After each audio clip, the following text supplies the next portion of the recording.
If you know a Washington Wizards fan in real life, you should probably give them a hug because this season is going to be pretty rough. Welcome in or welcome back. Day number 8 is not going to be very fun for me or probably Wizards fans across the world. I just don't see a whole lot of hope, if I'm going to be honest with you. I think that this is going to be another year of really early lottery odds. I guess the one true saving grace is that you have the opportunity to get Cooper Flag potentially. We are getting ahead of ourselves right there, so let's take a look at what we have currently. The first thing that I want to touch on is Alex Sarr. He did not do very well in the Summer League, and that was really the only opportunity that we had to see what he could potentially be. His defense looked amazing. There were times in the Summer League, and I know that the competition level isn't what it would be in the NBA, but he looked like Ben Wallace at points. But on the offensive end, he looked like Anthony Bennett. And I in no way believe that that is what he's going to be for the rest of his career. You can check my videos. I'll actually link one of them down below, the grades that I gave all the Summer League participants and what he could potentially be. I'll spoil it now. He was a D-tier player, but I still think he can get better. I think that he could be very good in the future. More importantly, I think that he's going to be a very good international piece. I think that that international game probably suits him better than the NBA, but we'll just have to see. I think bare minimum, he's going to be a serviceable NBA player. While you're developing him, I think that we also need to take a look at the Bilal Coulibaly situation. He showed a lot of potential last year, again, on the defensive end. He just needs to polish his offensive game. I think he's a good facilitator, or at least a league average facilitator currently.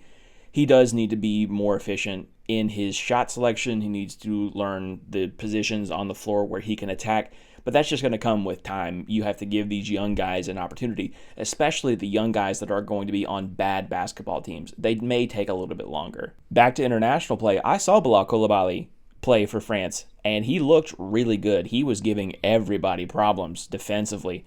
So I think that that part of his game is going to translate really well.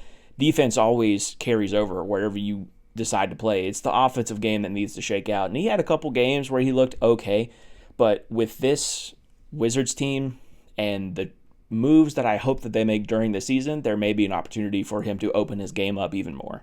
What moves, you may ask? Well, I think the easiest one to do is to trade Kyle Kuzma.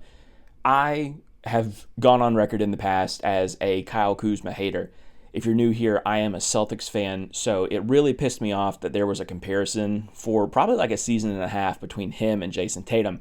And while I don't believe that that ever should have been a conversation, I think it's very clear that they don't belong in the same category anymore. That doesn't, however, mean that I think that Kyle Kuzma is a bad basketball player. I actually think he's very good.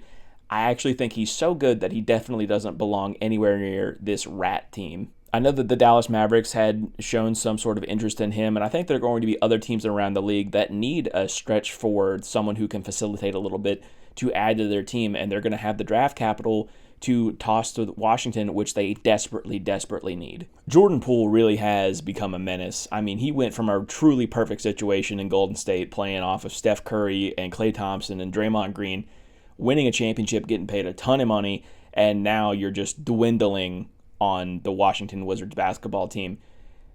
And I think he's gotten worse, or at least the perception of him has gotten worse, because when he was on Golden State, we kind of viewed him as the next up. He was the bridge to take us from current Golden State basketball to the future.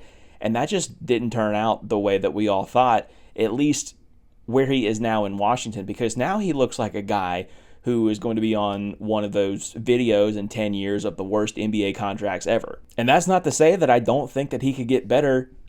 I wish that the Wizards would trade him.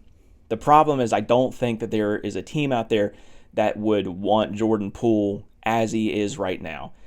He is a decently efficient three-point shooter, but he doesn't really bring anything else to the table. And that's not to say that I don't think that he could be a decent facilitator, but if you're not showing these sort of things on a rat team where you are the guy, it's hard for other teams to look at that and go, yeah, I want to give up draft capital for that. So I definitely think that Jordan Poole is going to be a difficult contract to get off of.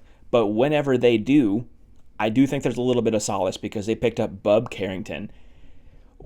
What haven't I said about Bub? I really do truly think, especially in this landscape of the rookies that we have in this year's draft, Bub Carrington has a really good opportunity to be the rookie of the year. For a lot of reasons, obviously, you have to get rid of Jordan Poole if you're able to, and Bilal doesn't necessarily have that offensive shine to him right now, and Bub Carrington has that. And if we're just looking at historically accurate figures when it comes to the rookie of the year, if you can put the ball in the hoop, there's a really good chance that you're going to win that award. So my outlook on the Wizards is pretty grim. I would imagine that you are a bottom 3 team in the entire league again, and maybe you luck your way into a Cooper Flagg or an Ace Bailey or someone of that caliber. In the meantime, though, get off of Jordan Poole if you can. Trade Kyle Kuzma. Trade both of those pieces for whatever draft assets you can. Develop Bilal Coulibaly and let Bub Carrington cook. And really the most important thing out of this whole situation is that once you make all of those trades and you allow this other development for Bilal and Bub Carrington, you give Alex Sarr some grace. Again, I think that he's going to be a decent NBA player at absolute minimum. He's going to be a very key piece for you defensively. So I don't want Wizards fans or the regular NBA fans to come into the season and expect Alex to average 18, 20 points a game. That's not in his repertoire right now, but it could be in the future. We just have to give it time. Do you think the Wizards have a shot to get Cooper Flagg? Let me know down in the comments below. Check my link tree. Be kind. Tell somebody you love them. I'll see you tomorrow.